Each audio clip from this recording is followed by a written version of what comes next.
Hare Krishna, Krishna Krishna, Hare Hare, Hare Rama, Rama Rama, Hare Hare. Hare Krishna, Krishna Krishna, Hare Hare, Hare Rama, Rama Rama,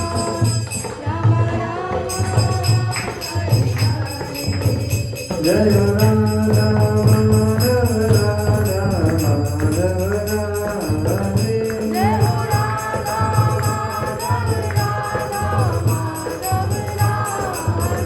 Jaya Krishna Balaram, Krishna Balaram, Krishna Balaram, Jaya Krishna Balaram. Jai Krishna Balaram, Krishna Balaram, Krishna Balaram, Jai Krishna Balaram. Jai Jagannath, Jai Jagannath, Jai Baladev, Jai Subhadra. Jai Jagannath, Jai Jagannath. Jai Gauranga, Gauranga, Gauranga, Jai Gauranga.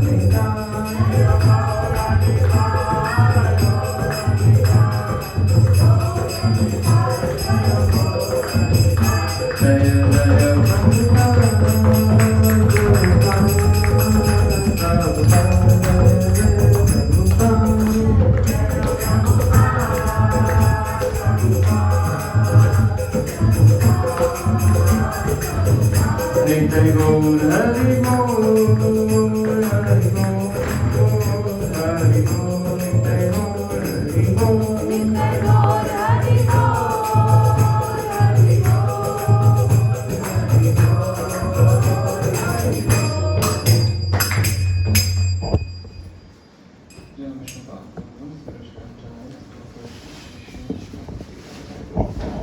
Jai. Jai.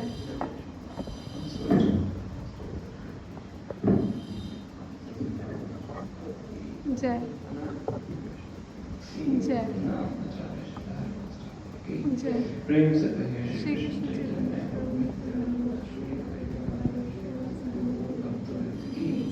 Shri Shri Radha Krishna गोपिका श्याम राधा की Jai. Vrindavan की Jai. Mathura Vrindavan की Jai. Vrindavan की Jai. पुरुषोत्तम क्षेत्र जगन्नाथ की Jai. गुरुदेव सुनार की Jai. Shri Shri Radha भगवान की Jai. श्री कृष्ण भगवान की Jai. नाथ भगवान की Jai. श्री श्री गौर की जय गौ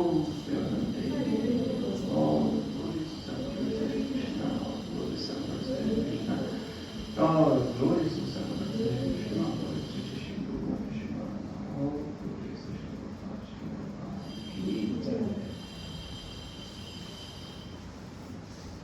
The sound is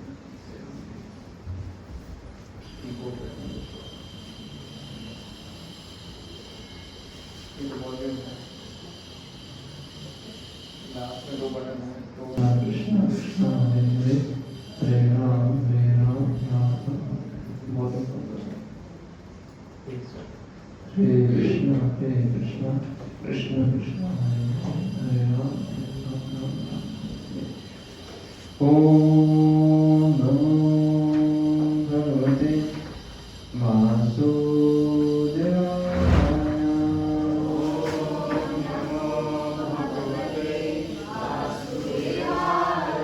ओम नमो भगवते वासुदेवाय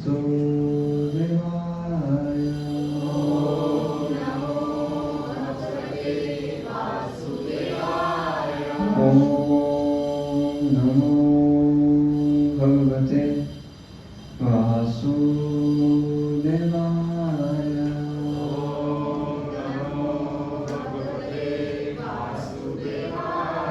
नारायण नमस्कृत्य नरं नरं चैव नरोत्तमं देवीं सरस्वतीं व्यासं ततो जयमुदीरये नष्टप्रायेषु भद्रेषु नित्यं भागवतसेवया भगवती उत्तमश्लोके भक्तिर्भवति नैष्टिकी कृष्णाय वासुदेवाय देवकीनन्दनाय च नन्दगोपकुमाराय गोविन्दाय नमो नमः गोविन्दाय नमो नमः श्रीमद्भागवतम स्कंद 2 अध्याय 3 श्लोक संख्या 13 से 25 17 नंबर श्लोक में उच्चारण करेंगे।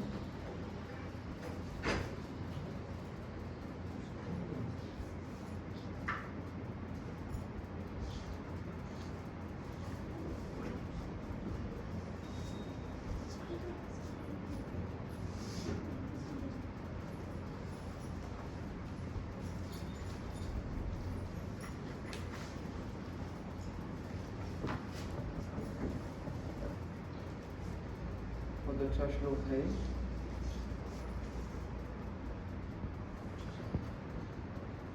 Human form of life importance के ऊपर है।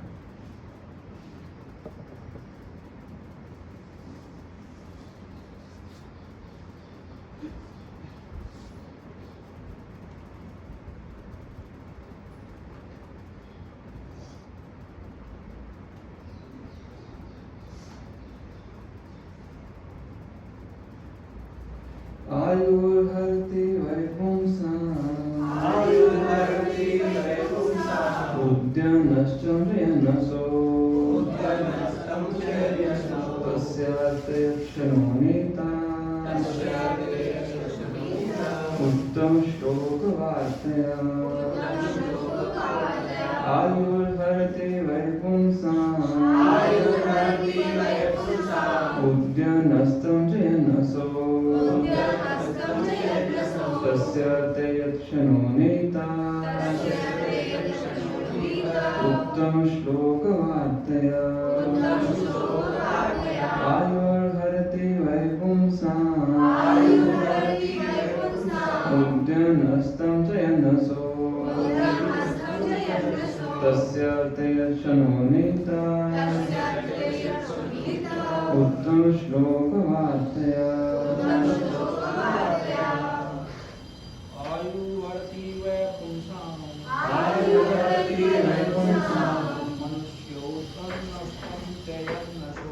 उद्यनस्तं जयनसो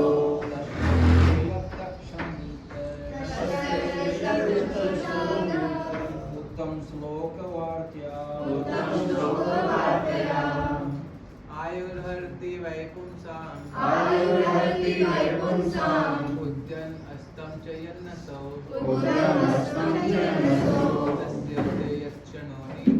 तस्य ते यक्षणो नीत उत्तम श्लोकवार्तया आयुर्हरति वैपुंसाम् उदन्तं च यन्नसो तस्य ऋतो यदुषणीता उत्तम श्लोके वार्तया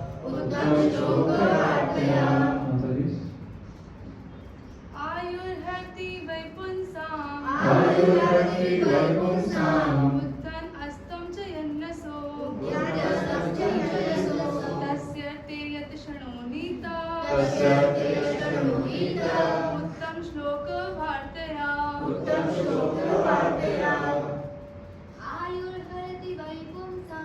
आयुर्हरति वैपुंसाम् उद्यनस्तं च यन्नसो तस्य ते यक्षणो नीता उत्तम श्लोकवार्तया शब्द का अनुवाद प्राप्त है श्री गोपाल जी के द्वारा। आयु उम्र हरती घटाता है वे निश्चय ही लोगों की उदय होते अस्तम अस्त होते च भी यन चलते हुए असो सूर्य तस्य भगवान की महिमा का गायन करने वाले का रीते सिवाय जिससे क्षणः समय नीतः उपयोग किया हुआ उत्तम श्लोक सर्वोत्तम भगवान की वार्ताओं में। अनुवाद ध्यान से सुनिए। उदय तथा अस्त होते हुए सूर्य सबों की आयु को क्षीण करता है, किंतु जो सर्वोत्तम भगवान की कथाओं की चर्चा चलाने में अपने समय का सदुपयोग करता है, उसकी आयु क्षीण नहीं होती।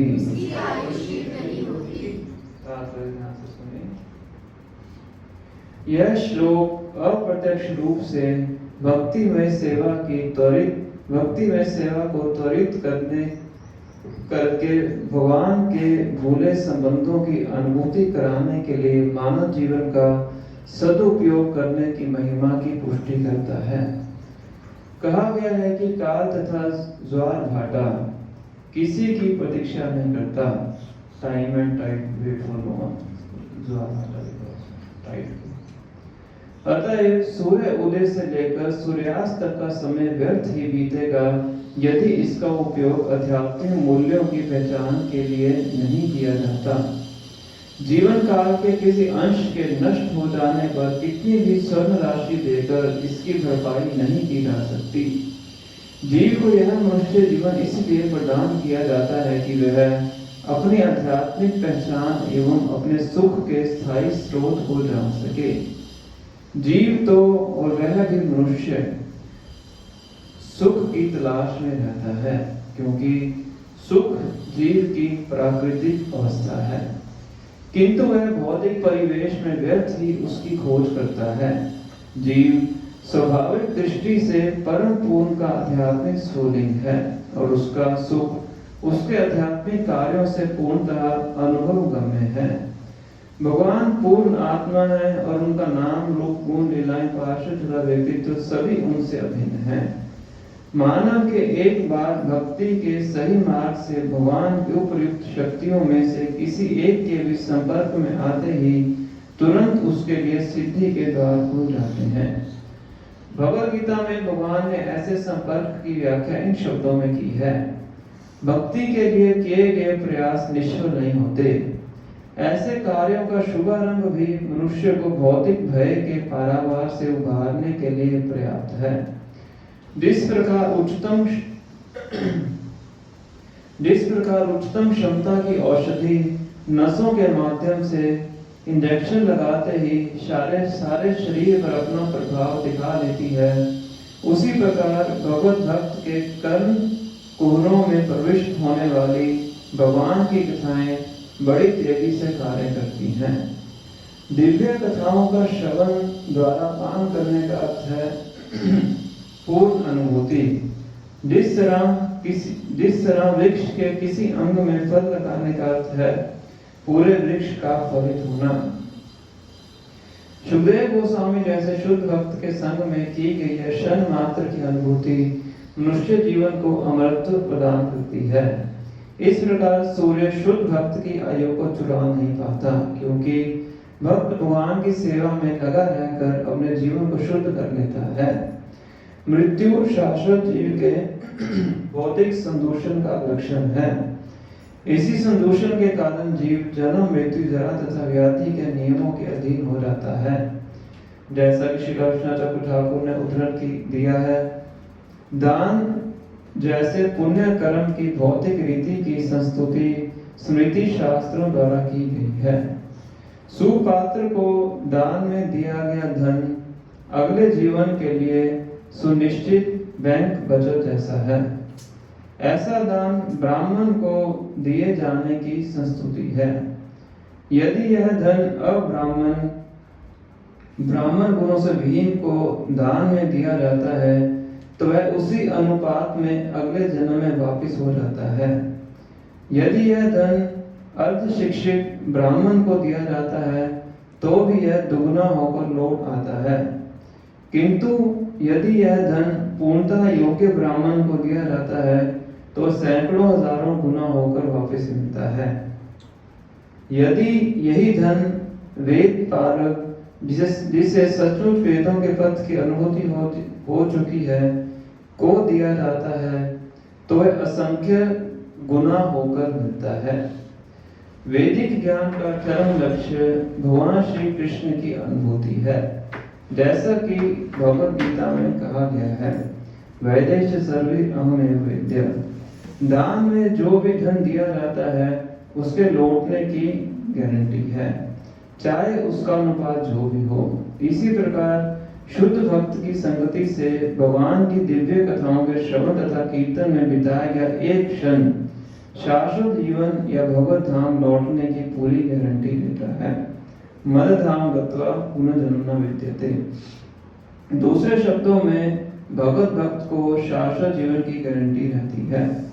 इस जीवन में भक्त का बुढ़ापा या रोग ऐसे गारंटी युक्त शाश्वत जीवन के लिए प्रोत्साहन मात्र ही है। ओम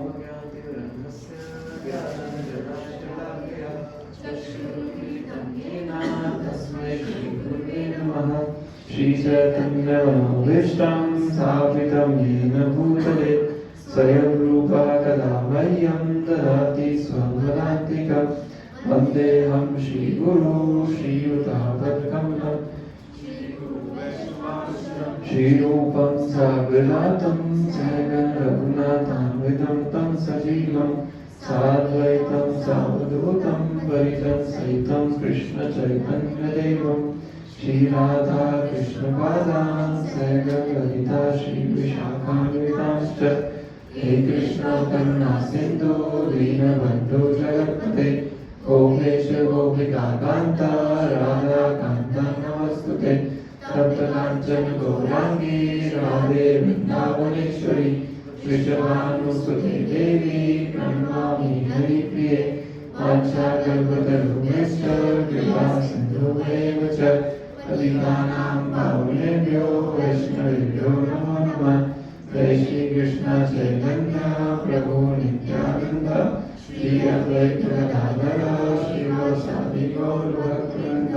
हरे कृष्णा कृष्णा कृष्णा हरे हरे, हरे राम राम राम हरे हरे। नमो विष्णु पादाय कृष्ण पृष्ठाय भूतले श्रीमते भक्ति वेदांत स्वामी निधि नामिने। नमस्ते सरस्वती देवे गौरवाणी प्रचारिणे निर्विशेष शून्यवादी पाश्चात्य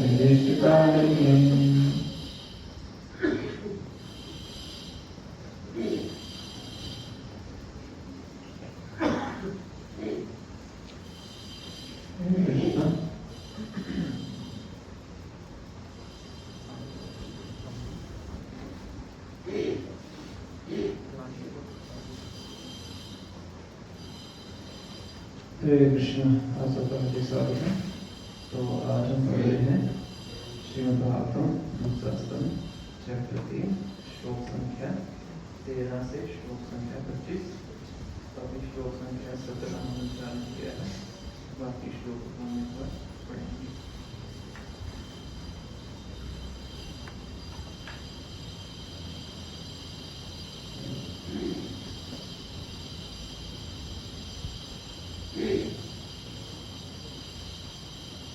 तो प्रसंग इस प्रकार से चल रहा है। सुखदेव गोस्वामी ने परीक्षित महाराज के जो प्रश्न थे उनका लगभग उत्तर पहले 2 में दे दिया था, जिसका सार उन्होंने बताया था कि जो व्यक्ति मरने वाला हो उसको क्या करना चाहिए, भगवान के बारे में सुनना चाहिए, बोलना चाहिए, उनकी पूजा करनी चाहिए, उनका ध्यान करना चाहिए। इसके बाद थोड़ा सा शुभदेव गोस्वामी देवी देवताओं की पूजा का वर्णन करते हैं कि किस प्रकार से उनकी पूजा विधि करने की आवश्यकता नहीं है। और अब इसके बाद जो शौनक आदि ऋषि थे उनको लगा कि सुत गोस्वामी इसके बाद बोलना बंद कर देंगे, प्रश्न का उत्तर दे दिया परीक्षित महाराज ने, तो उनको और प्रोत्साहित करने के लिए कि आप और बोलिए, जो भी दोनों के बीच में चर्चा हुई सारी चर्चा हमें बताइए। तो ये श्लोक उनको बता रहे हैं। विभाग में वर्णन करते हैं कि जो हरि कथा का श्रवण नहीं करते हैं वो अपना पूरा जीवन व्यर्थ ही बताते हैं, जो आज का श्लोक अभी जो 17वां श्लोक उच्चारण किया है। फिर बाद में उन लोगों का वर्णन करते हैं जो हरि कथा नहीं सुनते, उनका भी वर्णन पढ़ेंगे, उनके कान कैसे हैं, उनका आंखें कैसी हैं, सब वर्णन।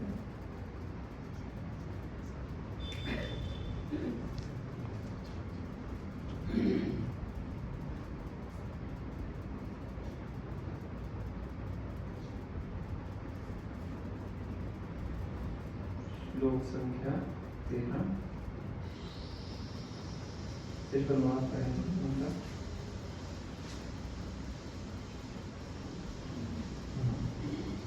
शौनक ने कहा, व्यास पुत्र श्री सुखदेव गोस्वामी अत्यंत विद्वान ऋषि थे और बातों को काव्य में ढंग से प्रस्तुत करने में सक्षम थे।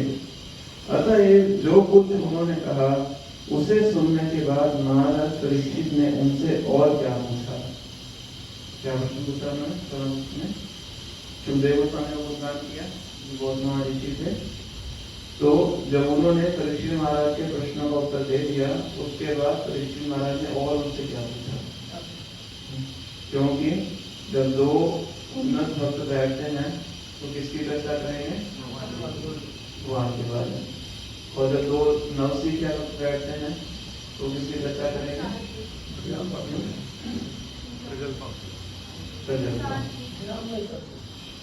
ग्राम्य कथा, गौसिक। और ये दोनों क्या हैं, उन्नत भक्त हैं, परीक्षित महाराज और सुखदेव गोस्वामी। तो निश्चित रूप से जो दोनों के बीच में चर्चा हुई होगी वो भगवान से संबंधित हुई होगी। तो और उन दोनों ने क्या चर्चा किया मुझे बताइए। शौनक ऋषि जिनको कह रहे हैं सुत गोस्वामी।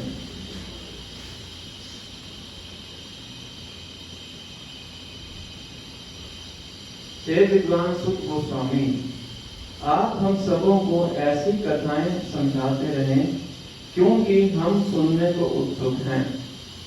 इसके अतिरिक्त ऐसी कथाएं जिनसे भगवान हरि के विषय में विचार विमर्श हो सके भक्तों की सभा में अवश्य ही कही सुनी जाएगी। मतलब भगवान के बारे में बताइए। प्रभुपाद जी श्रीमद् भागवतम के बारे में वर्णन करते थे कि श्रीमद् भागवतम क्लास को रोज अटेंड करना चाहिए। तो Hare regular attendance in Shrimad Bhagavatam class. और एक प्रभुपाद जी बोलते हैं कि अगर क्लास शुरू होने वाली है और आप धोती बांध रहे हैं तो धोती बांधते बांधते क्लास में जाइए। ऐसे धोती बांधने की वेट करें, इतना बल प्रभुपाद जी देते। धोती भी नहीं बांध गया तो क्या कीजिए, धोती कपड़ा उठाइए और भागिए ताकि भागवतम क्लास शुरू ना हो जाए। इतना ध्यान किससे देना चाहिए, भागवतम को सुनने के लिए। तो भागवतम के गुणगान की तो बहुत चर्चा है, उस विषय में अभी हम नहीं जाएंगे। तो इसलिए शौनक आदि ऋषि सुत गोस्वामी को कह रहे हैं कि आप हमें और बताएं। श्लोक नंबर 15। पांडवों के पौत्र महाराज परीक्षित अपने बाल्यकाल से भगवान के महान भक्त थे। वे खिलौनों से खेलते समय भी अपने कुल देव की पूजा का अनुकरण करते हुए भगवान कृष्ण की पूजा किया करते थे। तो परीक्षित महाराज का गुणगान कर रहे हैं कि परीक्षित महाराज के संदर्भ में एक महत्वपूर्ण घटना में पता है कौन सी है कि गर्भ के अंदर भगवान उनकी रक्षा करते हैं। तो दूसरी महत्वपूर्ण घटना यहाँ बता रहे हैं कि जब छोटे होते हैं तो जो डॉल्स के साथ खेला करते हैं, तो कौन सी डॉल से खेला करते थे? क्या लिखा है इसमें? भगवान श्री कृष्ण की जो डॉल्स होती हैं,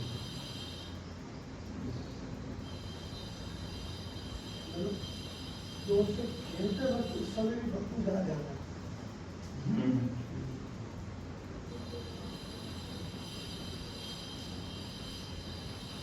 कि भगवान श्री कृष्ण की आकृति की जो डॉल्स को क्या बोलते हैं? गुड्डे गुड़िया। गुड्डे। तो उससे वो बचपन में खेला करते थे। और अपने जो पिताजी होते थे, पिताजी और दादाजी, पिताजी तो सॉरी दादाजी, तो उनके वो जैसे भगवान की वर्शिप किया करते थे, उनको देख के उनकी नकल करते हुए बचपन में वही वर्शिप किया करते थे। छोटे बच्चे को कोई किचन का सेट ले आते हैं, किचन बना के उसकी मेडिटेशन करते हैं। तो ऋषि महाराज क्या करते थे? भगवान की वर्शिप किया करते थे, मतलब बचपन से ही भगवान की सेवा करते हुए वो आ रहे थे। तो निश्चित रूप से जो भी प्रश्न पूछेंगे वो सुखदेव गोस्वामी से भगवान से संबंधित ही पूछेंगे। तो प्रभुपाद तात्पर्य में बच्चों के प्रशिक्षण का वर्णन करते हैं कि किस प्रकार से बच्चों को बचपन से ही भगवान की भक्ति का प्रशिक्षण देना चाहिए। फिर प्रभुपाद जी अपना उदाहरण देते हैं कि मेरा बहुत बड़ा सौभाग्य था कि मेरा जन्म एक वैष्णव परिवार में हुआ। तो सुबह हम जब जल्दी उठते थे, प्रभुपाद लिख रहे हैं, तो हम क्या देखा करते थे कि पिताजी अपने रूम के अंदर बैठ के भगवान की वर्शिप किया करते। तो इससे समझ सकते हैं कि जो माता पिता हैं उनको अपने बच्चों के लिए एक आदर्श उदाहरण स्थापित करना चाहिए। अगर माता पिता ही सुबह 8 बजे उठते हैं तो बच्चों से अपेक्षा नहीं की जाती तो सुबह 4:30 बजे में उठाती नहीं। ऊपर जी कह रहे हैं हम जब उठते थे तो पिताजी पहले ही वर्शिप कर रहे होते थे। तो वर्शिप कर रहे होते थे मतलब कम से कम 2-3 घंटे पहले उठते होंगे हमसे। तो लोग लिखते हैं कि उनको देख के मैं भी क्या करता था, ऋषि महाराज की तरह मैं भी जो खिलौने होते हैं उनकी वर्शिप, भगवान के खिलौने होते हैं उनकी वर्शिप करना किया करता। और बच्चों में पिताजी हमारे क्या करते थे, रथ यात्रा किया करते थे, बच्चों को बैठा बांधते थे। फिर प्रभुपाद जी उसी को क्या किया करते थे, कॉपी किया करते थे। फिर प्रभुपाद जी अपने गुरु महाराज का वर्णन करते हैं कि भक्ति सिद्धांत महाराज उनका जन्म लिखा हुआ था वैष्णव परिवार में हुआ था, भक्ति ठाकुर जी के घर में हुआ था। तो ये हम दोनों का बहुत बड़ा सौभाग्य था। मीरा भाई का भी नाम लिख रहे हैं कि इस प्रकार से बचपन से ही उनको भक्ति करने का प्रशिक्षण प्राप्त हुआ। श्लोक नंबर 16। व्यास पुत्र सुखदेव गोस्वामी दिव्य ज्ञान से पूर्ण भी थे और वसुदेव पुत्र भगवान श्री कृष्ण के महान भक्त भी थे। अतएव भगवान कृष्ण विषय चर्चाएं अवश्य चलती रही होंगी, क्योंकि बड़े बड़े दार्शनिकों द्वारा तथा महान भक्तों की सभा में कृष्ण के गुणों का बखान होता ही रहता है। तो परीक्षित महाराज इतने महान भक्त हैं कि बचपन से भगवान की सेवा कर रहे थे। और सुखदेव गोस्वामी क्या है, दिव्य ज्ञान से पूर्ण है। उनका वर्णन प्रथम समय में चर्चा किया था। तो दोनों ही उच्च कोटि के भक्त हैं। तो दोनों में जो भी चर्चा हुई होगी वो भगवान के विषय में हुई होगी। तो कृपया करके मुझे उन चर्चाओं के बारे में बताइए। अब सुख गोस्वामी कह सकते हैं कि क्यों सुनना चाहते हैं कृष्ण कथा के बारे में। तो आगे 17, 18, 19 3 श्लोकों में ये वर्णन करते हैं। और उसके बाद उन लोगों का वर्णन करेंगे जो कृष्ण कथा नहीं सुनते। तो एक बार श्लोकों को पढ़ लेंगे, बाद में 17वें नंबर की श्लोक की आगे चर्चा करेंगे। श्लोक नंबर 17।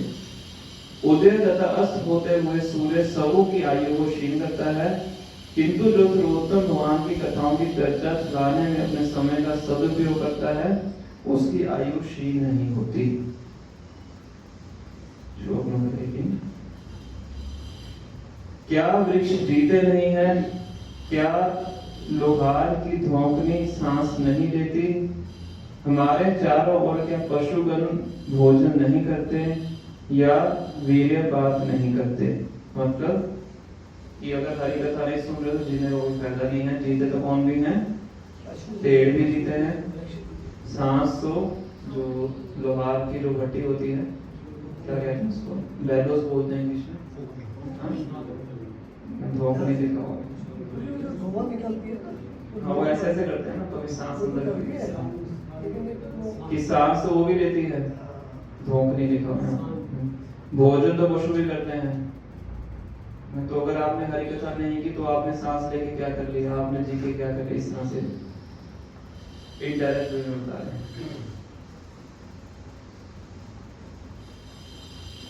4 पशु कौन से फेमस है फाल्गुनों में? कौन से 4 पशु फेमस है? ऊंट और गधा। ये चारों के नाम इसके बाबा श्लोक में बता रहे हैं। कुत्तों, सूकरों, ऊंटों तथा गधों जैसे पुरुष उन पुरुषों की प्रशंसा करते हैं जो समस्त बुराइयों से उद्धार करने वाले भगवान श्री कृष्ण की दिव्य लीलाओं का कभी भी श्रवण नहीं करते। मतलब जो भगवान श्री कृष्ण के बारे में नहीं सुनते हैं, उन लोगों की प्रशंसा कैसे लोग करते हैं? कुत्तों, सूकरों, ऊंटों और गधों जैसे। आज तो सब कर रहे हैं प्रशंसा, वो जिंदाबाद, वो जिंदाबाद, तो उर्दू का टेंशन है। तो जो लोग उन लोगों की प्रशंसा करते हैं कैसे हैं? वो इन 4 कैटेगरी में आते हैं।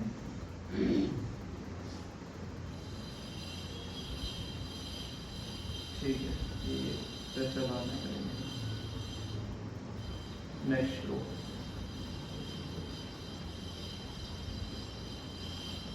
जिसने भगवान के शौर्य तथा अद्भुत कार्यों की कथाएं नहीं सुनी है तथा जिसने भगवान के विषय में गीतों को गाया या उच्च स्वर से उच्चारण नहीं किया है, उसके श्रवण रंध्र मानो सांप के विध हैं और जीव मानो मेढक की जीव है। जो जीव भगवान का गायन नहीं करती है वो कैसी जीव है? मेढक की जीव है। मेढक की जीव के क्यों उदाहरण दी गई है? टर्टल करता है और किसको बुलाता है? सांप को। सांप आगे उसको खा लेता है। तो जो भगवान की कथा नहीं करते हैं किसको बुला रहे हैं? मृत्यु को बुला रहे हैं। और जो भगवान के बारे में नहीं सुनते हैं उनके कान कैसे हैं? सांपों के।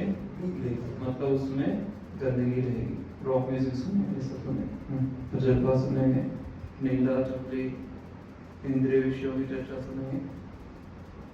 नेक्स्ट सर कैसा है उसका जो भगवान के आगे नहीं झुकता। शरीर का ऊपरी भाग भले ही रेशमी पगड़ी से सज्जित क्यों न हो, किंतु यदि मुक्ति के दाता भगवान के समक्ष झुकाया नहीं जाता तो वह केवल एक भारी बोझ के समान है। इसी प्रकार चाहे हाथ चमचमाते कंगनों से अलंकृत हों, यदि भगवान हरि की सेवा में नहीं लगे रहते तो वे मृत पुरुष के हाथों के तुल्य हैं। 2 उपमा दी गई हैं। जो सर भगवान का नहीं झुकता वो सर कैसा है? फालतू का बोझ है। और जो हाथ भगवान की सेवा नहीं करते हैं वो हाथ कैसे हैं? मरे हुए व्यक्ति के हाथों के समान।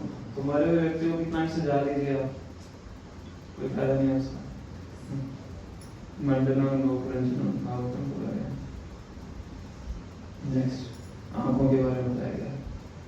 जो आंखें भगवान विष्णु की प्रतीकात्मक अभिव्यक्तियों, उनके रूप, नाम, गुण आदि को नहीं देखती, वे मोर पंख में अंकित आंखों के तुल्य हैं। और जो पांव तीर्थ स्थानों की यात्रा नहीं करते जहां भगवान का स्मरण किया जाता है, वे वृक्षों के तनों जैसे माने जाते हैं। 2 उपमाएं दी गई हैं। आंखों किससे कंपेयर किया है? मोर पंख पे आंखें नहीं होती है उससे। और पांव को वृक्षों के जो तने होते हैं। लेग्स होगा, पांव नहीं होगा।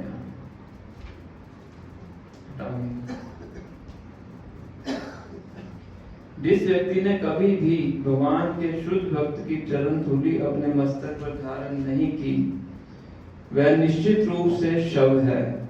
तथा जिस व्यक्ति ने भगवान के चरण कमलों पर चढ़े तुलसी दलों की सुगंधि का अनुभव नहीं किया, वह श्वास लेते हुए भी मृत शरीर के तुल्य है।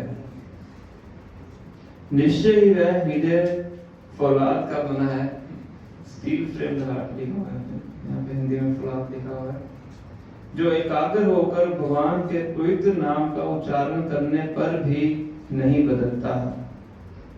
जब हर्ष होता है तो आंखों में आंसू नहीं भर आते और शरीर के रोम रोम खड़े नहीं हो जाते। प्रोफाइल इस पर लिख रहे हैं, स्टील फ्रेम हार्ट अशम सारम। तो वो हृदय कैसा है? स्टील का बना हुआ है, जो भगवान के नामों का उच्चारण करने पे भी द्रवित नहीं होता है। मतलब अगर माला करते हुए हमारी आंखों में आंसू नहीं आ रहे हैं तो हमारा हृदय कैसा बना हुआ है? तो हमारा हृदय कैसा है? हमारे आंसू आते हैं कब खत्म होगी? पर जिसमें प्रेम के आंसू आते हैं तो उसका हृदय क्या है? द्रवित है। अदरवाइज वो हृदय कैसा है? स्टील से बना हुआ है, कठोर हृदय है। भगवान का नाम लेने पे भी द्रवित नहीं होता है। हे सुत गोस्वामी, आपके वचन हमारे मनों को भाने वाले हैं, अतएव कृपा करके आप हमें यह उसी तरह बताएं जिस तरह से दिव्य ज्ञान में अत्यंत कुशल परम भक्त सुखदेव गोस्वामी ने महाराज परीक्षित के पूछे जाने पर उनसे कहा। तो पहले सब कुछ बता दिया उन्होंने, तो इसलिए हम सुनना चाहते हैं, क्योंकि हम नहीं चाहते हमारी आंखें किसकी तरह हो? मोर पंखचरण की आंखों के समान हो, हमारा हृदय स्टील के समान कठोर हो, हमारे कान सांपों के बिल के समान हो, हमारा सर बोझा हो और जीव मेंढक की हो, और नासिका उसके क्या था? पेलोस धोंकनी, लोहार की धोंकने के समान, और हाथ मृत शरीर के, और टांगे पेड़ के तरह से।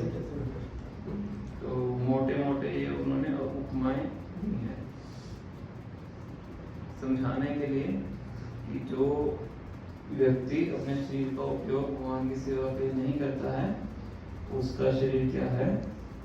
व्यर्थ है, डेड बॉडी के समान है, कोई लाभ नहीं है उसका। श्लोक नंबर 17, इसको हमने जानबूझ के चूज किया है साइड करने के लिए।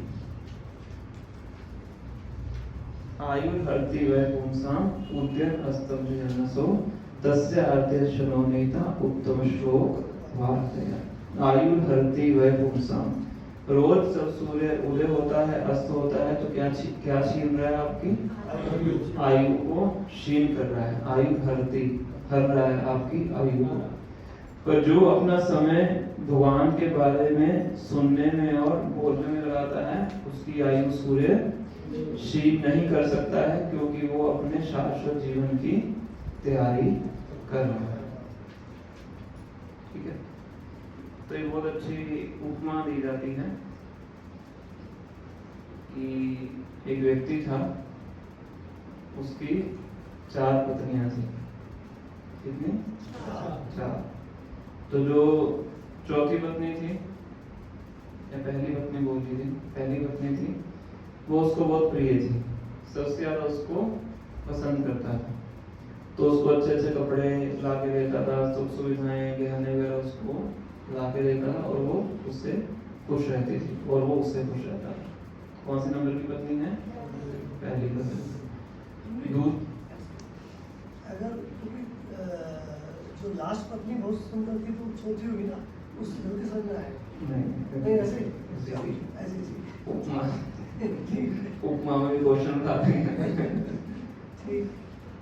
सेकंड पत्नी थी उसकी, जिसको वो तभी साथ में लेता था जब उसको घूमने जाना होता था, और दूसरों को दिखाने के लिए उसने उस पत्नी को रखा हुआ था। कौन सी पत्नी है? सेकंड, दूसरों को दिखाने की। थर्ड पत्नी थी उसकी, जिसके ऊपर वो डिपेंडेंट रहता था, उसके ऑफिस के कार्य भी करती थी, उसके कपड़े वपड़े धोती थी, सब कार्य उसके वो करती थी, और वो भी उसके कार्यों को करता था। कौन सी पत्नी है? थर्ड। और फोर्थ पत्नी थी उसकी, जो कि वास्तविकता में उससे प्रेम करती थी, पर वो उसकी तरफ ध्यान नहीं देता, उसको हमेशा क्या करता था? निग्लेक्ट करता था, पर वो उसके हर चीज की परवाह करती थी, ध्यान रखती थी। तो एक दिन क्या होता है, वो व्यक्ति मरणासन हो जाता है, वो बीमार हो जाता है, मरने वाली हालत हो जाती है, बेड पे लेट जाता है। तो एक एक करके अपनी सारी पत्नी को बुलाता है कि मैं मरने वाला हूँ, मेरे साथ चलो। सबसे पहले किसको बुलाएगा? वाइफ नंबर 1, क्योंकि उस पर बहुत ज्यादा इन्वेस्ट करता था, गहने ला के देता था, कपड़े ला के देता था। तो वो पत्नी कहती कि मैं तो तुम्हारे साथ नहीं जाऊंगी, चांस ही नहीं है, मैं क्यों जाऊँ वहां जाके कुछ आनंद थोड़ा प्राप्त हो जहाँ तुम जा रहे हो। तो मना कर देते, बड़ा हृदय उसका टूट जाता है, इतना इन्वेस्टमेंट किया मैंने, सब खत्म। फिर दूसरी पत्नी को बुलाता है, वो कौन सी पत्नी है? जिसको दूसरों को दिखाता था। उस पत्नी के बारे में उसको हमेशा डर लगा रहता था कि ये पत्नी किसी और के साथ चली ना जाए। तो उस पत्नी को बुलाता है कि तुम चलो मेरे साथ। तो कहते हैं मैं भी जाऊंगी तुम्हारे साथ, मैं किसी और को ढूंढ के रीमैरिज करूंगी, तुम्हारे साथ नहीं जाऊंगी। और हृदय उसका टूट जाता है। तो तीसरी पत्नी को बुलाता है कि तुम हमेशा मेरे साथ में रही हो, मेरे जितने भी मुश्किल काम होते तुमने किए हैं, तुम मेरे साथ चलो। तो कहते हैं मैं ज्यादा से ज्यादा दरवाजे तक जा सकती हूँ, उसके बाद नहीं, इतना मैं कर सकती हूँ। चौथी पत्नी से पूछता ही नहीं है, उस पर कभी ध्यान दिया नहीं था। तो जब कोने में देखा चौथी पत्नी भी खड़ी होती है, कहती कि मैं तुम्हारे साथ चलूंगी। इसका सोचा भी मतलब उसने कि चल भी सके, कभी उस पर ध्यान नहीं दिया है। तो 4 पत्नियों को कंपैरिजन करके बताया गया है। पहली पत्नी कौन है? हमारा शरीर, क्योंकि इस शरीर के ऊपर हम सबसे ज्यादा क्या करते हैं? इन्वेस्टमेंट करते हैं।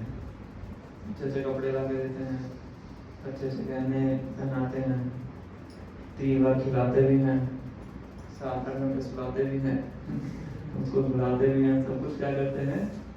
शरीर के लिए करते हैं। धन भी इकट्ठा शरीर के लिए, शरीर किसके लिए? शरीर के लिए।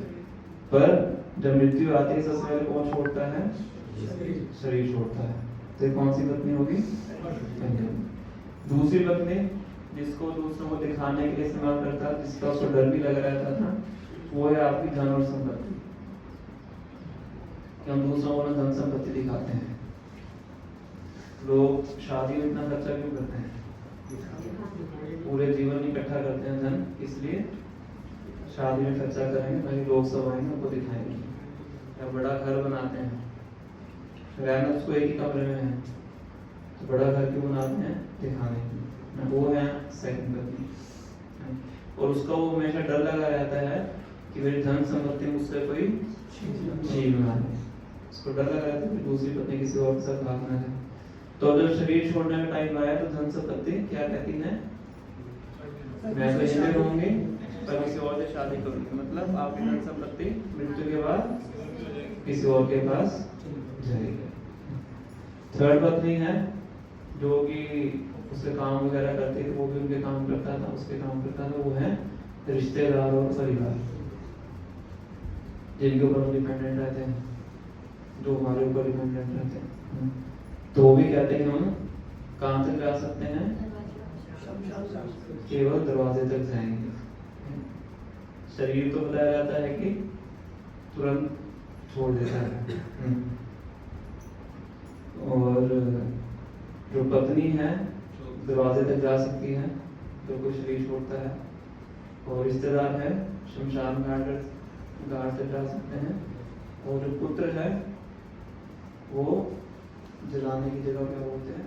ग्रेवयार्ड, जहाँ चिता जलाते हैं। तो शमशान घाट के अंदर मतलब जहाँ पे अग्नि देते हैं, रिश्तेदार तो शमशान घाट में खड़े रहते हैं, तो पुत्र होता आगे जाके अग्नि देता है। तो पुत्र वहां तक जा सकता है, उसके बाद उसका भी कोई नहीं जा सकता। चौथी पत्नी कौन है? चौथी है आत्मा। इस आत्मा में कौन जाएगा? केवल आत्मा, जिसको व्यक्ति पूरा जीवन क्या करता है? निग्लेक्ट करता है। ठीक है, तो इन्वेस्टमेंट किस पे करना चाहिए? तो ये उपमा देके बताया गया है।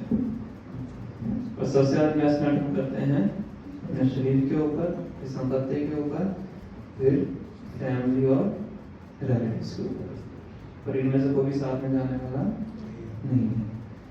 तो प्रभुपाद तात्पर्य की शुरुआत करते हैं 17 नंबर श्लोक के तात्पर्य की। आयुर्हर्ति वै वंशम उद्यन संजयनसो तस्यार्थे दर्शनोनिका उत्तम श्लोक वाक्य। This verse confirms the greater importance of utilizing the human form of life to realize our lost relationship with the Supreme Lord by acceleration of devotional service. तो इस श्लोक से हमें मनुष्य जीवन की महत्वता के बारे में पता लगता है। मनुष्य जीवन का क्या महत्व है? क्या इम्पोर्टेंस है मनुष्य जीवन का?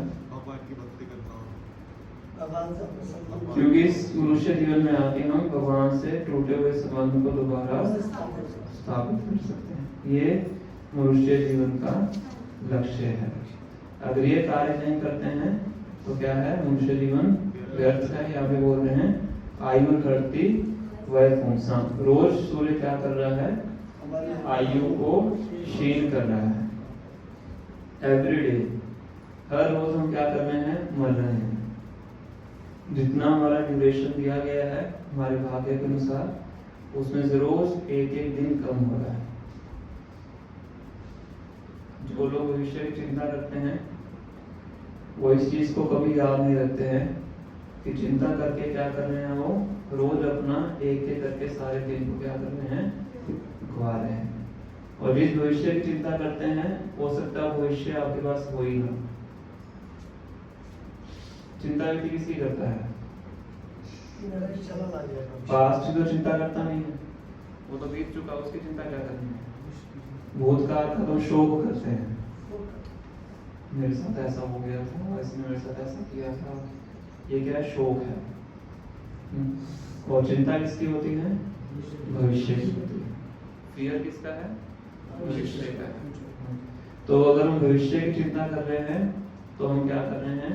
अपना जो समय है व्यर्थ में गवा रहे हैं, कि फ्यूचर का कुछ पता नहीं है। आप खाते में है भी क्या नहीं?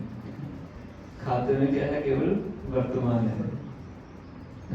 वो वर्तमान भी कैसे जा रहा है? बीतता जा रहा है। रोज सुबह से लेकर शाम तक एक दिन चला गया, फिर सुबह शाम हुई, फिर एक दिन चला गया। टोटल दिन निर्धारित है आपके, उसमें से रोज एक एक करके काउंटिंग कम हो रही है। अगर उस समय का उपयोग भगवान की भक्ति में नहीं हो रहा है तो व्यर्थ में आपका टाइम बीत रहा है। और जो जितने उपमाएं दी हैं वो भी सब लागू हो जाती हैं कि कान आपके सांप के बिल के समान इस तरह से बन किया गया। तो प्रभुपाद जी हमें बहुत अच्छी उदाहरण देते हैं कि जैसे कोई बहुत तेज दवाई हम लेते हैं, हमारे शरीर में प्रवेश करती है, तो नसों के माध्यम से वो दवाई पूरे शरीर के अंदर तक चली जाती है। इसी प्रकार से जो भगवान का संदेश है या भगवान के गुण है, कानों के माध्यम से प्रवेश करते हैं तो पूरी चेतना में फैल जाते हैं। अब कोई व्यक्ति दवाई ले रहा है, उसको नहीं पता दवाई के अंदर क्या है, उसके लिए तो कलरफुल गोली है। बच्चे होते हैं ना, उनके लिए क्या है? वो लाल गोली, पीली गोली, नीली गोली, मीठी गोली, उनको भी पता है इसके अंदर क्या फॉर्मूला है। तो ऐसे हो सकता है हमें समझ में ना आए कि भगवान के बारे में सुनने से क्या होता है, भगवान का नाम सुनने से क्या होता है। तो पता होता है ना पता हो, पर दवाई तो काम करती है। इसी प्रकार से भगवान के बारे में सुनते हैं, बोलते हैं, तो वो हमारे हृदय में जाके क्या करता है? काम करता है। बहुत अच्छी उपमा देते हैं। फिर यहाँ पे वर्णन करते हैं कि अगर कोई व्यक्ति एक क्षण के लिए भी किसी शुद्ध भक्त का संग करता है तो उससे उसको शाश्वत जीवन के द्वार खुल जाते हैं। तो शुद्ध भक्त का संग करने का मतलब क्या है? उसके साथ जाके चेस खेलना, उसके साथ बैठ के या मोबाइल फोन पे चैटिंग करना, शुद्ध भक्त का संग क्या है? संग का मतलब होता है सुनना। शुद्ध भक्त का संग करना मतलब उनसे सुनना। लव मात्र साधु संग सर्व सिद्धि हो। तो लव मात्र साधु संग मतलब थोड़े से समय के लिए सुनना। इसलिए शौनकादि ऋषि कह रहे हैं कि हमें और सुनाइए। थोड़ा बहुत तो सुना दिया आपने अभी तक, तो क्या कीजिए और सुनाइए। ये भाव में बार बार देखोगे आप। थोड़ा सा सांस लेंगे सुख गोस्वामी शौनकादि ऋषि क्या बोल देंगे और, क्योंकि उनको डर होता है, डर लग जाता है कि शायद अभी यही पे स्टॉप करने वाले हैं। पर ऋषि महाराज देखते हैं सुखदेव गोस्वामी को कोई प्रसंग कंप्लीट किया, तुरंत प्रश्न पूछ लेंगे कि और आगे क्या हो, और आगे बताइए, क्योंकि सुनने का महत्व है। प्रभुपाद जी आगे एक बहुत अच्छी इसमें चीज बता रहे हैं दान के बारे में। बहुत से लोग दान के बारे में सुनना चाहते हैं। भगवान की भगवद्गीता में 17वें अध्याय में इसका वर्णन करते हैं। तो क्या कहना है प्रभुपाद जी आगे? विष्णु चौधरी ठाकुर को कोट करते हुए कह रहे हैं, अगर आप कोई दान किसी अब्राह्मण व्यक्ति को देते हो, मतलब सामान्य व्यक्ति को आपने कुछ दान दिया, तो अगले जन्म में कैसे मिलेगा आपको? जितना दिया उतना ही वापस मिलेगा। नेक्स्ट, अगर आपने दान किसी अर्ध शिक्षित ब्राह्मण को दिया, मतलब कि थोड़े से उसके अंदर ब्राह्मण के गुण हैं, पूरा ब्राह्मण नहीं है, गलत काम नहीं करता, कभी कभी अच्छा काम भी करता है, तो अगले जन्म में आपको डबल मिलेगा। अगर आपने जो दान है फुली क्वालिफाइड ब्राह्मण को दिया, ज्ञानम ज्ञानवासिक्यम ब्रह्मकरम स्वभाव, जिसके अंदर सारे गुण हैं, यजन याजन पठन पाठन दान प्रति अच्छे कार्य करता है, उस ब्राह्मण को आपने दान दिया तो ये आपको मिलेगा लाखों गुना, 100,000 टाइम्स। ठीक है, कितने हो गए? 3 हो गए। अगर आपने दान भगवान के भक्त को दिया, या भगवान के भक्त के लिए वर्ड यूज किया गया है वेद पारक। वेद पारक मतलब जिसको वेदों का असली निचोड़ पता है। वेदों का निचोड़ क्या है? नायिका को होता है। वेदों का क्या निचोड़ है पता नहीं।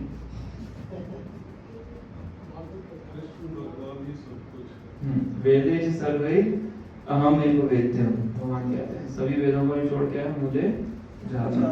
तो वेद पार मतलब जो व्यक्ति इस चीज को जानता है और इस पे कार्य करता है, मतलब वैष्णव।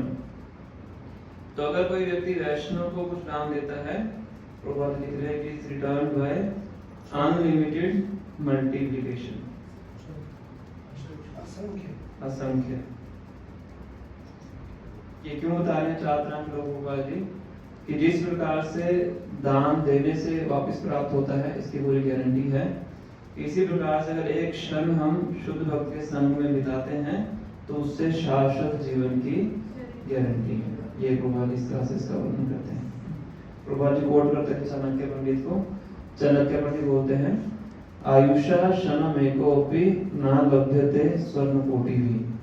जीवन का एक क्षण भी करोड़ों स्वर्ण मुद्राएं देके वापस प्राप्त नहीं किया जा सकता। जो क्षण आप एक बार बीत गया जीवन का, उसको आप करोड़ों स्वर्ण मुद्राएं देके भी वापस प्राप्त नहीं कर सकते। वो गया तो गया।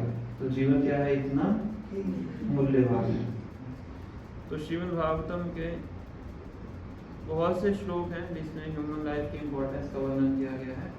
तो एक श्लोक है, हम उसकी चर्चा करेंगे, पढ़ेंगे। समय तो ज़्यादा होगा, 10:43 हो गए हैं, फिर पढ़ेंगे उसको। 5:19-25 कौन सा है?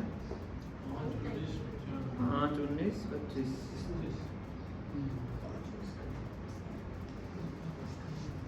आपने जो डोनेशन वाला श्लोक बताया था, 18 था, डोनेशन वाला भी बताया था, वर्ष से वो तात्पर्य में लिखा होगा, वर्ष में होगा, किसी पुराण का होगा, तो होगा इसको कोट करते हैं।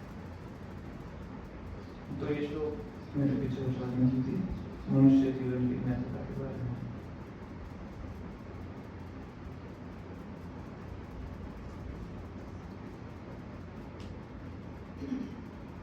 प्राप्ता निजातिं तव्यये च जन्तुः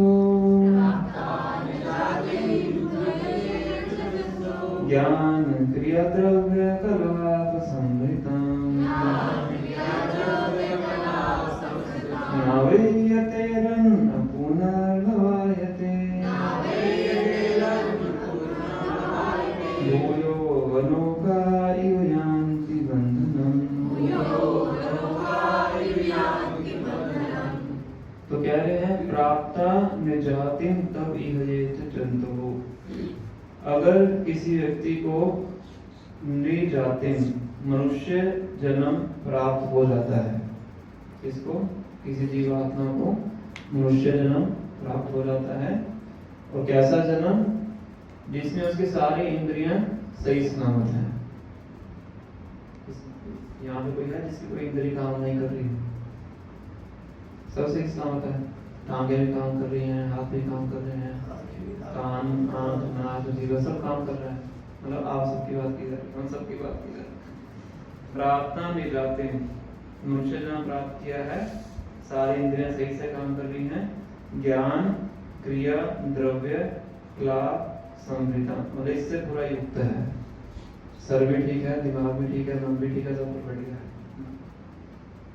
अगर इतना कुछ प्राप्त होने के बाद भी नावे यतेरन अपुनर्भवायते, इतना कुछ प्राप्त होने के बाद भी अगर वो व्यक्ति इस भव सागर से बाहर निकलने का यत्न नहीं करता है, यतेरन मतलब यत्न नहीं करता है, और उसी के समान है भूयो वनौका इव यान्ति बन्धनम्। जैसे कि एक बंधा हुआ पक्षी था, उसको किसी वजह से किसी तरह से उड़ने का मौका प्राप्त हुआ, जाल से निकल के उड़ने का मौका प्राप्त हुआ, पर उसने उस मौके का इस्तेमाल नहीं किया, दोबारा फिर बंधन में आ गया। भूयो मतलब दोबारा, वनौका मतलब पक्षी, यान्ति बन्धनम्। जिस प्रकार से जो पक्षी है दोबारा फिर शिकार इसको पकड़ लेता है, जैसे कबूतर होते हैं ना, उनको शाम को उड़ा देते हैं घूमने के लिए, फिर उसके बाद क्या करता है वो दोबारा अपने आप आके पिंजरे में बैठ जाता है, और व्यक्ति पिंजरा बंद करता है, ताला लगा के चला जाता है। कुछ मेहनत करने की आवश्यकता नहीं। उसको मौका दिया था उसने उड़ने के लिए, मुक्त होने के लिए, फिर भी क्या कर रहा है वो अपने आप आगे बंधन में फंस रहा है। तो वो व्यक्ति इसी पक्षी के समान है जो मनुष्य जीवन प्राप्त करने के बाद भी भगवद्धाम जाने के लिए यत्न नहीं करता है। खुद से आके कहाँ बैठ रहा है वो? पिंजरे के अंदर। माया देवी आई हंसती हुई, वो लगी कितना वो व्यक्ति है, फिर उसको लॉक लगा के चली जाएगी। इतना मूर्ख है तो मुक्ति के लायक नहीं है, तो यही बैठ और 84 योनियों में हूँ। तो इस प्रकार से मनुष्य जीवन की इम्पोर्टेंस है 5 स्कंद में बताई गई है। इसका एक श्लोक जो बोला गया है ये देवताओं के द्वारा बोला गया है। भारतवर्ष का गुणगान करते हुए बोल रहे जहाँ पे हम सब बैठे हों। Bharatvarsh offers a proper land and circumstances in which to execute devotional service, which can free one from the results of jnana and karma. If one obtains a human body in the land of Bharatvarsh with clear sensory organs with which to execute the Sankirtan Yajna, but in spite of this opportunity does not take to devotional service, he certainly lies liberated forest animals and birds that are careless and are therefore again bound by a hunter. जो भारत भूमि है वो हमें बहुत अच्छी सुविधाएं और स्थितियां प्रदान करती है जहाँ पे भगवान की शुद्ध भक्ति की जा सकती है। अगर किसी को भारतवर्ष में, भारत भूमि में मनुष्य जन्म प्राप्त होता है सही से अंगों से जिससे कि भक्ति की जा सके, पर इस सुविधा को होने के बावजूद भी अगर वो भक्ति नहीं करता है तो उसी मुक्त पशुओं के समान है जो द्वारा शिकारी के द्वारा बांधे जाते हैं, क्योंकि वो क्या थे, केयरलेस थे। तो इस प्रकार से मनुष्य जन्म के बारे में बताया जाता है कि मनुष्य जन्म प्राप्त हुआ है कुछ पर्पस के लिए, कुछ सुविधाओं के साथ आपको प्रदान किया गया है। तो उन सुविधाओं का उपयोग इसलिए करना चाहिए, उस उद्देश्य की प्राप्ति के लिए करना चाहिए, इंद्रिय तृप्ति के लिए नहीं करना चाहिए। ठीक है। तो नेक्स्ट श्लोक है, उसमें हरि कथा का वर्णन किया गया है। श्लोक नंबर 24, इम्पोर्टेंस ऑफ हरि कथा।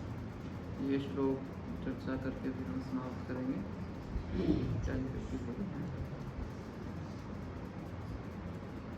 तो इस श्लोक में जो देवी देवता हैं वो ये कह रहे हैं कि हमें स्वर्ग में नहीं रहना है। कौन कह रहे हैं? और यहाँ के लोग क्या चाहते हैं?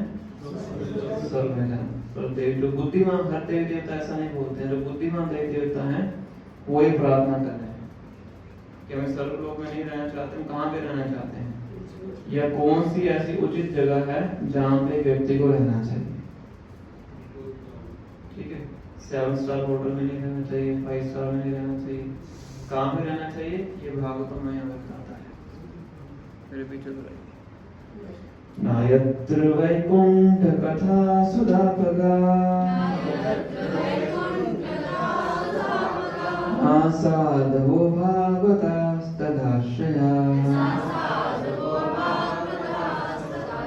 नायत्र यज्ञेश मखा महोत्सवा सुरेश लोको अभिनवै ससेव्यताम्।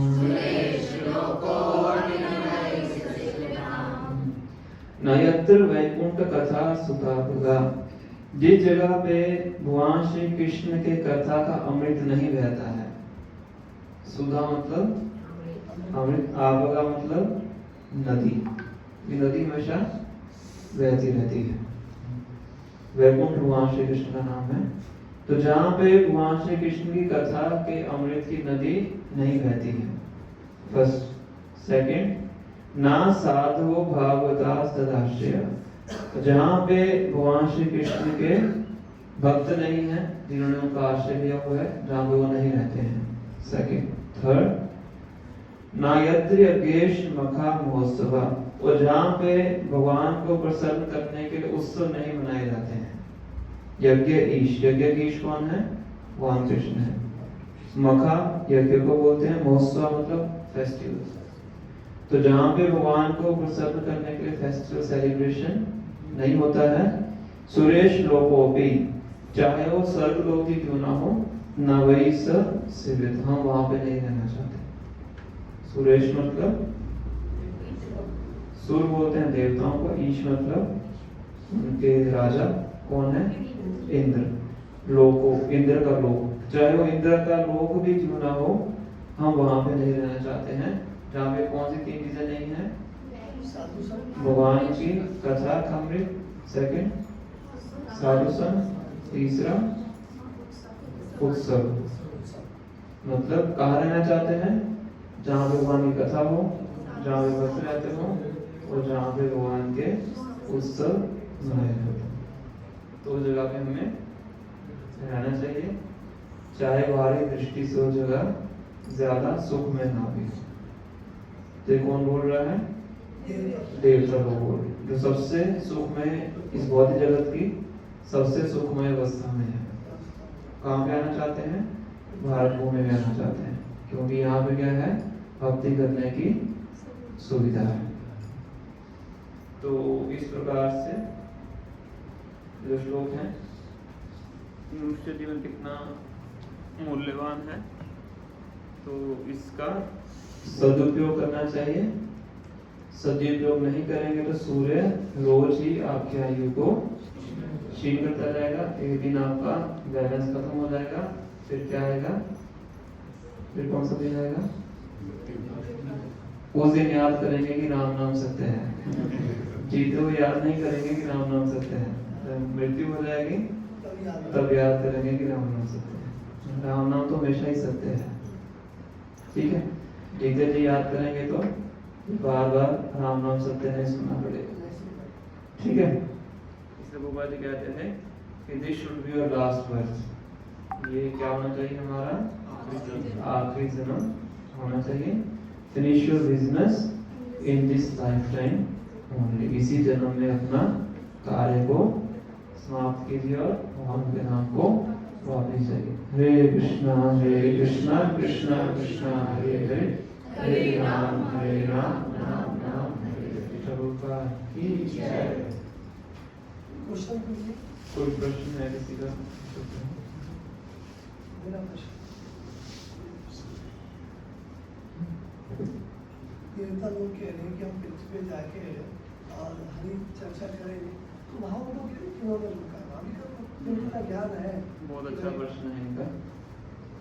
सबसे पहले वही बोलते हैं, इससे पहले श्लोक आता है, सबसे पहले कि